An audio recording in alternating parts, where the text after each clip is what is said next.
now take you to the broadcast of It's Time with Reverend Nathaniel W. Martin. Here is Reverend Martin. All right, thank you, Dr. Blackwell. Let me say Hotep Baragani to my Africana Studies colleagues, contemporaries, and seekers after the truth all. And let me hasten on to say good morning and good afternoon, good evening, but certainly never good night and never ever goodbye, because since my wife Carrie died in 2012, I find goodbyes so traumatizing. And I trust you will allow the old man to keep faith in spite of his misgivings. My name is the Reverend Nathaniel Wayne Martin. I'm the pastor of the New Life Institutional Baptist Church. And we're located at 8916 South Main Street here in the city of Los Angeles. And this episode or broadcast that you are looking at is a social justice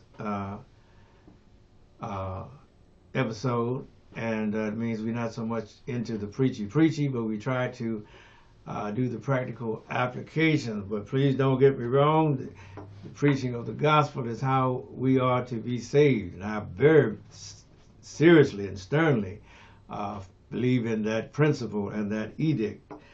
However, like I said, the tenor of the times causes us to address the matters that and make application of the gospel word to the matters that most seriously confront us, not in the immediate present, but also in the future present, because we are being under an onslaught of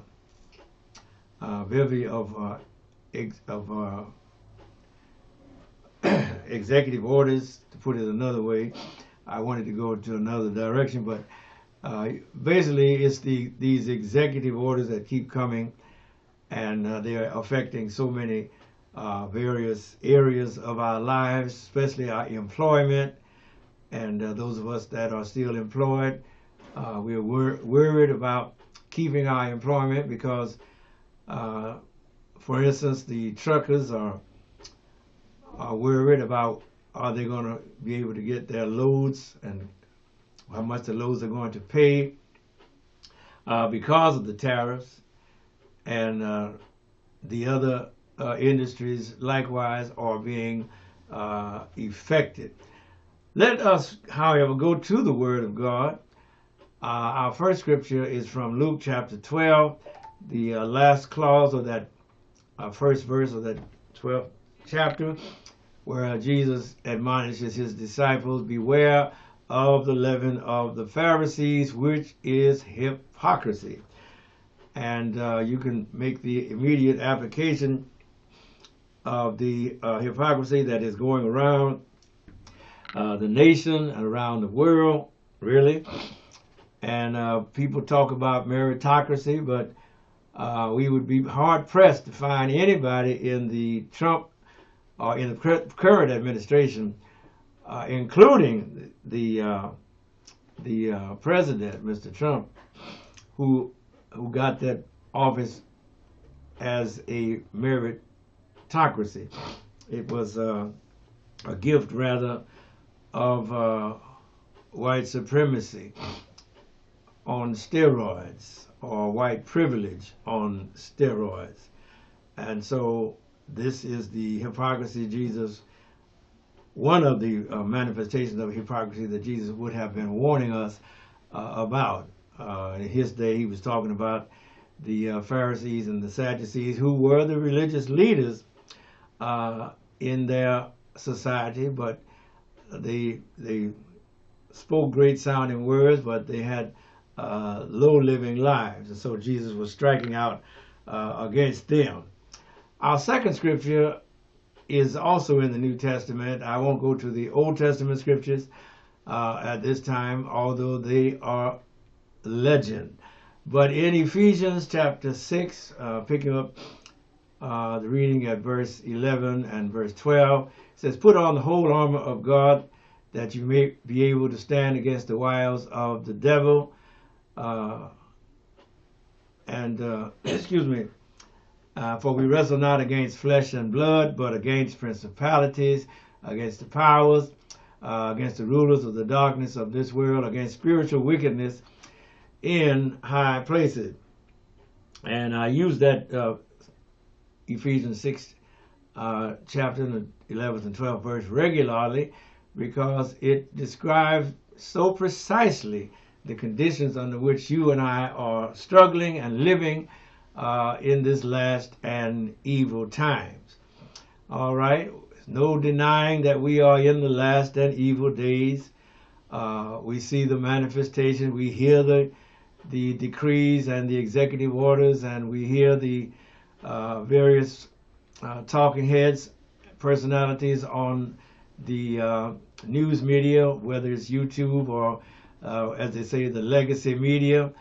Everybody is trumpeting their propaganda, and we are left to wander through this maze of people and find out and try to seek out the truth, as the truth may be discerned and delineated.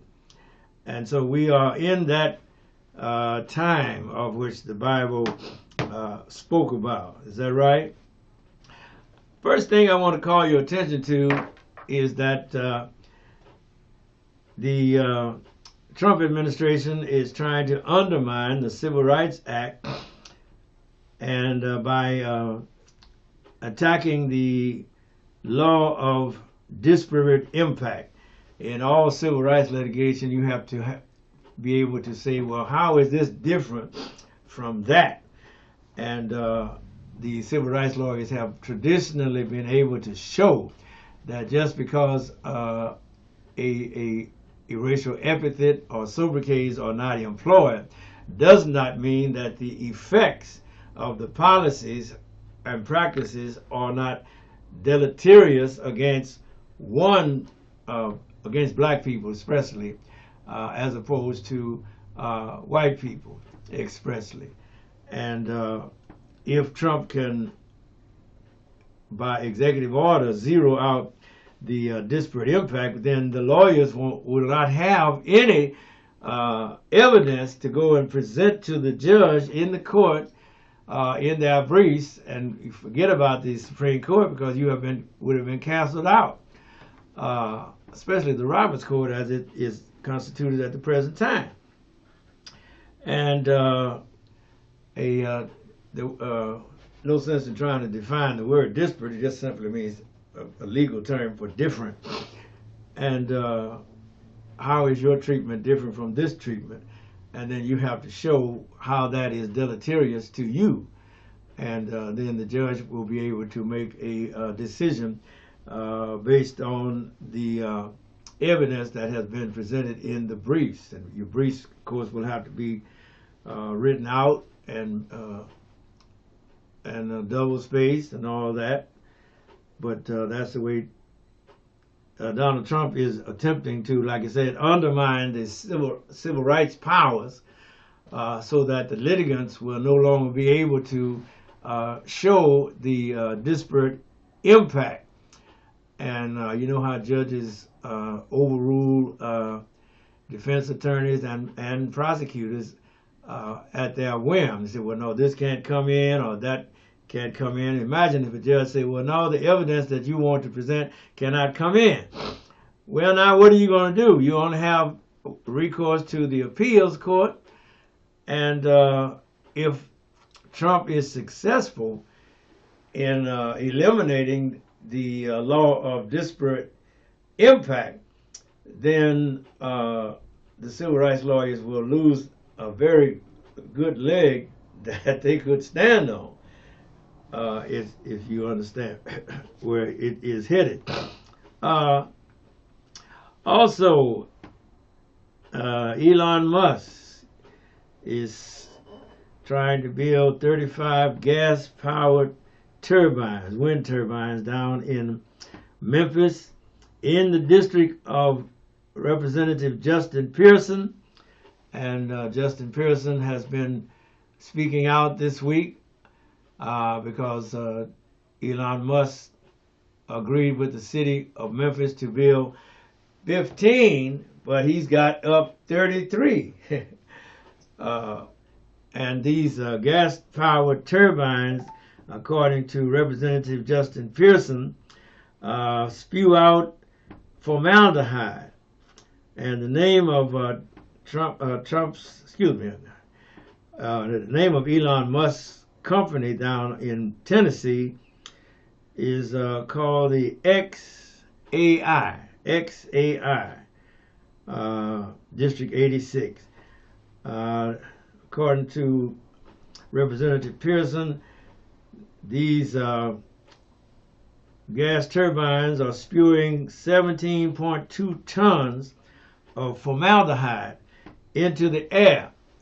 Now you see right there an example of environmental injustice, environmental racism, because they have about 18 companies located in black communities that pollute, for no other word, addresses it as exactly, that are polluters. They pollute the environment, they pollute the ground, and everybody has a right to clean air and clean water. And so these type of things should not proliferate only in black communities. Why are they not proliferating in the white communities? Or why are they only proliferating in the poor community? Well, of course, it's well said. The rich folks got enough money to keep that kind of stuff out of their neighborhood. But the poor do not have that kind of money. And in spite of the heroic efforts of Representative Justin Pearson, they are not able to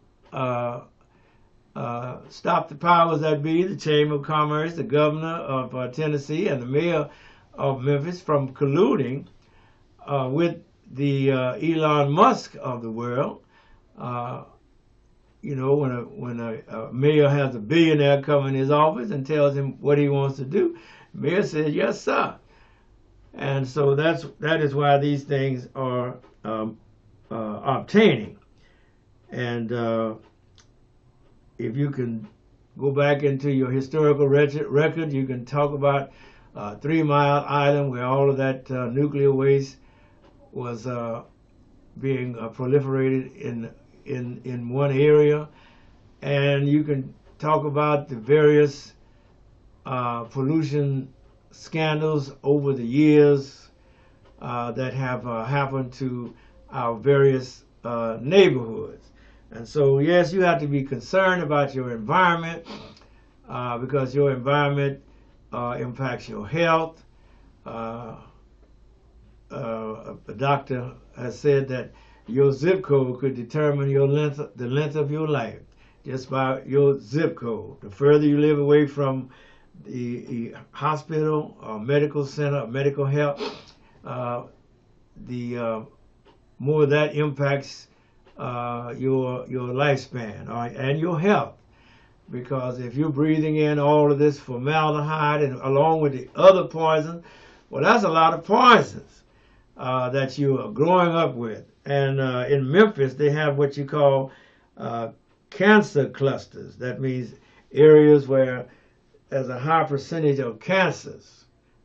Basically one type of cancer, like blood cancer, that proliferates. And they notice that these cancer clusters are located mostly in black areas. Why is it? Is it because black people are more amenable or to cancer? No, it's not because of that. It's because the cancer-causing carcinogens are being located and concentrated in the areas where the black people have to live. And that is why we all have to cry out against environmental injustice and environmental racism. We cannot any longer look the other way while our neighborhoods are being poisoned, because it's going to come to us eventually. And so as another example of what Dr. King meant when he said injustice anywhere is a threat to justice everywhere, because formaldehyde is in the air, and the air doesn't recognize any city limits or any city boundaries or county boundaries. No, it's gonna spread, and these are the things that we have to take into consideration. What is going to be the long-term effect? Because, like I said, if it starts here in Inglewood, it ain't gonna be long before it gets over in Los Angeles or some other place as well. And so we have to be concerned with any injustice that is occurring or obtaining in any jurisdiction or municipality, because it's over there today, but it'll be over here tomorrow. You hear what I'm saying? All right. Moving on from that, a judge in Milwaukee County Circuit Court, Judge Hannah Dugan, was arrested for escorting, what's his name? Eduardo Flores Ruiz, who was an immigrant, and the customs ICE was out in the hallway waiting for him to come out so they could arrest him. But the judge sent him out through the jury room, and she taken the heat for that. And she has been arrested for helping this man to evade customs officials. And I think she did a good job. All right. And so that's blowing up all over the news right now, and on YouTube and on MSNBC and all of the other CNN and all of the other legacy media platforms. I'll put it that way. Also, George Santos got 7 years. You remember George Santos? He was the little lion fella that lied his way into Congress. He was elected to Congress. He claimed his mother was in the Holocaust and claimed she was in 911. And he turned out to be a big farce, a big liar, to put it mildly. And his lies caught up with him. The Congress put him out last year, and he was arrested immediately. Well, after he had been arrested, then the Congress, because he was a Republican, and the Republicans needed his vote, but they finally had to vote to put him out. And so now he has been sent to court, and he has pleaded guilty, and he's got 7 years, according to the judge, for his misrepresentations and his machinations. You call that mendacity. He was a great liar. In other words, he had he studied lying. He wasn't just a liar. He practiced the philosophy of mendacity. So that's what you get. And as going back to Elon Musk and Doge, he's beginning to get some flack and get some heat for his actions in the nation's capital. And I always find it remarkable that a white man from South Africa, who is a billionaire, can be up in the Oval Office, but I, a black man who lives here, can't even get an invitation to get on the premises of the White House. But here's this white man up in the Oval Office with the President of the United States, attending meetings, and yet he have no clearance, has not been vetted, but because of his wealth, he can come up there and be with the highest powers of the people who run the country and the world. And that is his money is a great catalyst. And don't forget about his race. It is also a great catalyst, a great door opener. That white privilege, that white supremacy theory, that if you're white, you're right. That is what we are observing and witnessing before our very eyes. That this man, based upon his skin color, because he's white, he can go sit down with the President of the United States. And for most of that time, until the people got on that poor man, Mr. Zelensky, about not wearing a suit. He didn't have to wear a suit to be up in the Oval Office. And so you see these manifestations of white supremacy and white privilege because no black millionaire can go sit up in the White House with the president. He can't do it. He ain't gonna be allowed to do it. Al Sharpton called himself having a lot of access, but have you seen him around the White House? No, he hasn't been around the White House since Obama's days. Why is that? Because they pulled his press card, just like they deactivated the cards that allow the employees to come through the gate. When your card don't work no more, that means you don't work there no more. And so that is what a black man has to endure. He gets shown the door. God knows he does. And Elon Musk has run roughshod, and he's been up in the Treasury Department. He's been up in the Social Security Department. He's had a chance to look at all of the contracts of the other major contractors that contract with the government, and he is a contractor with the government. Please don't fail to note that he himself is a government contractor. SpaceX contracts with the United States government. As a matter of fact, Elon Musk went in among the contracts and changed the contract that the United States government had signed with another telecom company, it might have been Verizon, to upgrade all of the telecom around there, and he has put his country in control, his company in control of that contract. Even when he said that if he saw a conflict of interest, he was going to back out. Well, where is the backing out? He ain't backed out on that contract. He took that contract and put it on his, and gave it away to his company. So much for that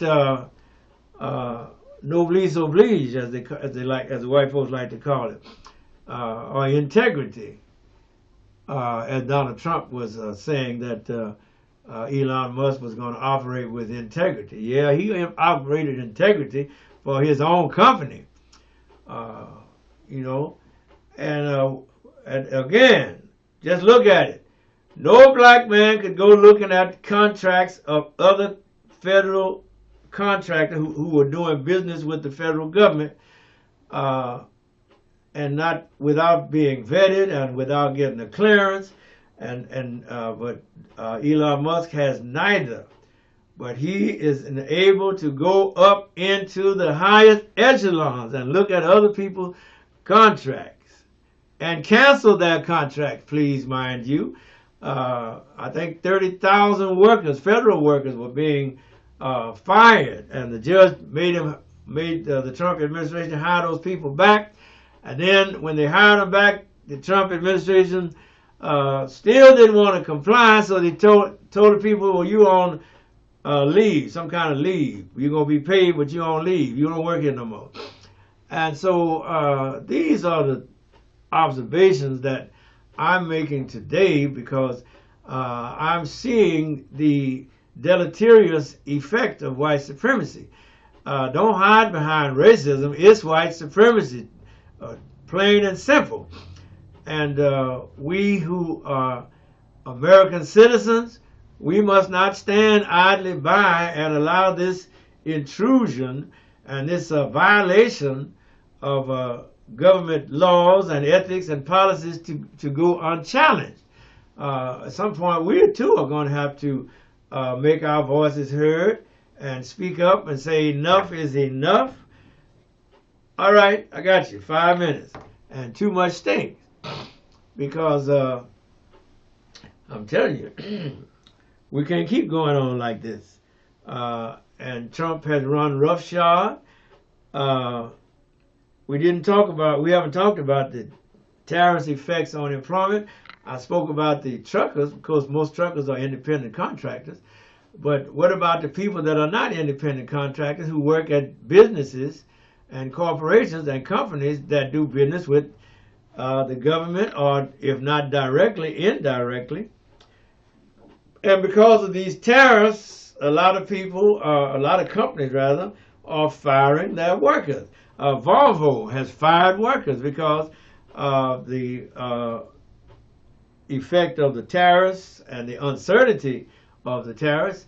And as you know, now Donald Trump is saying, well, I'm not going to impose all of that tariff I had put on China. I'm going to back it up. I back off of it, but it's not going to go back down to zero. But the damage has been done to the economy, to the wage workers like myself and like you, if you're working on a job. You need certainty. And under this administration, there is no certainty. You don't know what he's going to wake up with in the morning, what caprice or whimsy may cloud his mind, or take over his thinking. And so a lot of jobs are being closed down or shut down, or what's the kind word they use? We're laying you off because we are uncertain about the future. We don't know whether we're going to get a contract or whether the contract is going to hold up. And so we're laying off non-essential personnel. It's always a so-called non-essential personnel. And if you know the old adage about the black man, the Negro is the last hired and he's the first fired. And so these are the thoughts that come to my mind as I look out over my nation and over my country and over my city. I pray Sister Karen Bass will be able to negotiate the red tape that is being placed in her way. She has moved away from the Los Angeles Housing Service Authority for whatever reason. I'm sure she got her reason because the Housing Authority was not able to conduct the audits that Mayor Bass felt that they should have been conducting to see where the money was going. And because they got billions of dollars in the pipeline, but they got to be able to show what have you done with the money. And then she's under fire for her handling of the Malibu and the Pacific Palisades fires. And so I imagine her election is going to be rough next time. Any rate, as I wrap up here, I think I hit on all of my notes. But if you're working on a job, let me close with this. If you're working on a job and they don't want to pay you what you're worth, don't mess up your life. Get out of there. If they don't want to pay you what you're worth, don't work for them. Thank you, Doc. We out of here. Love you.